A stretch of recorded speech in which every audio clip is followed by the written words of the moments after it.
Hello friends, welcome to Kunjal's kitchen. આજે આપણે કોથમીરનો એકદમ ક્રિસ્પી અને ટેસ્ટી નાસ્તો બનાવીશું, જે તમે બાળકોને લંચ બોક્સમાં કે પછી સવારના નાસ્તામાં લઈ શકો છો। તેની સાથે એકદમ ચટપટી એવી ચટણી બનાવીશું। તો મહારાષ્ટ્રની ફેમસ કોથમીર વડી બનાવવા માટે એક પેસ્ટ બનાવીશું।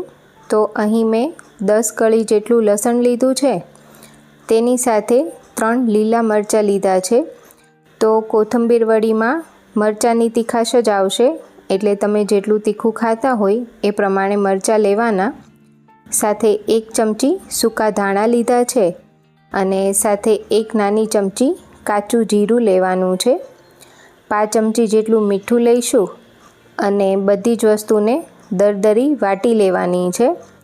તો આ રીતે એકદમ દરદરી પેસ્ટ બનીને તૈયાર છે। હવે કોથમીર વડીનો લોટ બાંધવા માટે અહીં એક મોટો કપ ચણાનો લોટ લીધો છે, જે બેસન આવે ઝીણો એ જ લેવાનો છે। સાથે તેમાં 1/2 કપ જેટલો ચોખાનો લોટ લઈશું। તો ચોખાનો લોટ લેવાથી કોથમીર વડી અંદરથી સરસ સોફ્ટ અને બહારથી એકદમ ક્રિસ્પી બનશે। હવે આપણે જે વાટકાથી માપીને ચણાનો લોટ લીધો હોય એ જ વાટકાથી માપીને લીલા સમારેલા ધાણા લેવાના છે। તો અહીં હું 2 વાટકા જેટલા ધાણા લઈ રહી છું। તમે 2 થી 2.5 વાટકા ધાણા લઈ શકો છો। હવે તેમાં 2 મોટી ચમચી શિંગદાણાનો ભૂકો નાખીશું। તો શિંગદાણાને શેકીને તેને અધકચરા આ રીતે ખાંડી લીધા હતા। સાથે તેમાં 2 ચમચી તલ લેવાના છે। અહીં 5 ચમચી જેટલું હું લાલ મરચું લઉં છું। તો આ કાશ્મીરી લાલ મરચું છે, જેથી કોથમીર વડીનો કલર સરસ આવશે। સાથે અડધી ચમચી હળદર લઈશું અને 5 ચમચી હિંગ લેવાની છે। તેની સાથે જ સ્વાદ પ્રમાણે મીઠું નાખીશું અને અગાઉ જે આપણે તૈયાર કરીને રાખેલી પેસ્ટ હતી એ લઈ લેશું। અત્યારે આપણે બધી જ પેસ્ટ લઈ લેવાની છે। હવે તેમાં 1 મોટી ચમચી તેલ લઈશું, જેનાથી કોથમીર વડી અંદરથી સરસ સોફ્ટ રહેશે। હવે પહેલાં બધી જ વસ્તુને આ રીતે કોરી મિક્સ કરી લેવાની છે અને આ રીતે લોટ બાંધતા હોઈએ એ રીતે મિક્સ કરીશું, જેથી કોથમીરનું પણ પાણી છૂટું પડશે। અને એ પછી તેમાં જરૂર પ્રમાણે પાણી એડ કરતા જઈ મીડિયમ સોફ્ટ એવો લોટ તૈયાર કરીશું। તો ચણાનો લોટ બાંધવા માટે બહુ ઓછા પાણીની જરૂર પડતી હોય છે, એટલે થોડું પાણી એડ કરતા જઈને આપણે થોડો ઢીલો લોટ બાંધીશું। તો આજે કોથમીર વડી આપણે થાળીમાં સ્પ્રેડ કરીને સ્ટીમ કરીશું, જેથી આ રીતનું થોડું ઢીલું મિશ્રણ તૈયાર કરીશું।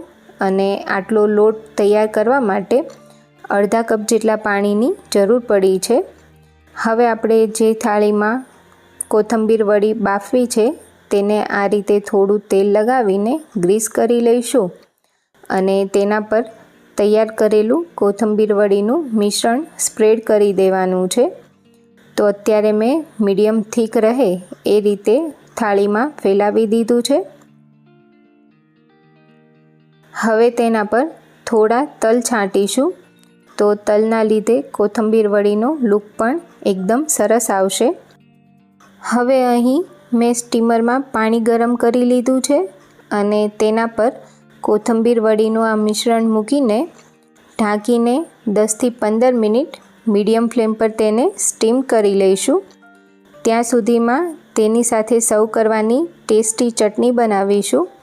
તો અહીં મેં 5 થી 6 નંગ લીલા મરચાં લીધા છે। તેની સાથે 6-7 કળી જેટલું લસણ લઈશું।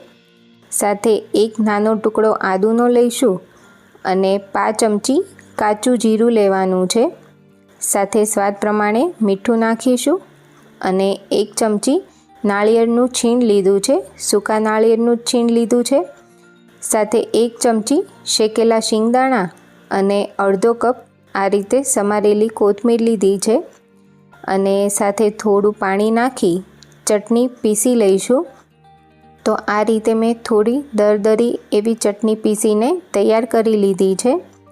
હવે આપણે કોથમીર વડી ચેક કરીએ તો જોઈ શકાય છે એકદમ સરસ સ્ટીમ થઈ ગઈ છે અને ચપ્પુ પણ સરસ ક્લીન નીકળી રહ્યું છે। તો હવે આપણે કોથંબીર વડીને 10 થી 15 મિનિટ ઠંડી કરી લઈશું અને એ પછી તેના આ રીતે મીડિયમ સાઇઝના સ્ક્વેર પીસમાં તેને કાપી લેવાની છે। તો જોઈ શકાય છે કે એકદમ પરફેક્ટ ટેક્સચરવાળી કોથંબીર વડી તૈયાર થઈ છે। તમે તેને આમ જ સ્ટીમ કરેલી પણ ચટણી સાથે ખાઈ શકો છો। અત્યારે આપણે તેને શેલો ફ્રાય કરીશું, તો તેના માટે મેં 4 થી 5 ચમચી જેટલું તેલ ગરમ કરી લીધું છે અને તેમાં તૈયાર કરેલી કોથંબીર વડી મૂકીશું અને તેને મીડિયમ ગેસની ફ્લેમ પર બંને બાજુથી એકદમ સરસ બદામી કલરની થાય અને ક્રિસ્પી થાય ત્યાં સુધી શેલો ફ્રાય કરી લેવાની છે। આ કોથંબીર વડીને તમે તળીને પણ લઈ શકો છો। અત્યારે આપણે શેલો ફ્રાય કરીએ છીએ અને તૈયાર થઈ ગયેલી કોથંબીર વડીને અલગ પ્લેટમાં કાઢી લઈશું અને આવી જ રીતે આપણે બીજી કોથંબીર વડીને પણ શેલો ફ્રાય કરી લઈશું। તો તૈયાર થયેલી ગરમા ગરમ કોથંબીર વડીને ગ્રીન ચટણી કે પછી ચા કે કોફી સાથે પણ સર્વ કરી શકાય છે। તો તમારા ઘરે એકવાર ચોક્કસથી બનાવજો અને મને કમેન્ટમાં જણાવજો તમને આજની રેસીપી કેવી લાગી। સાથે મારી ચેનલને સબસ્ક્રાઈબ કરજો।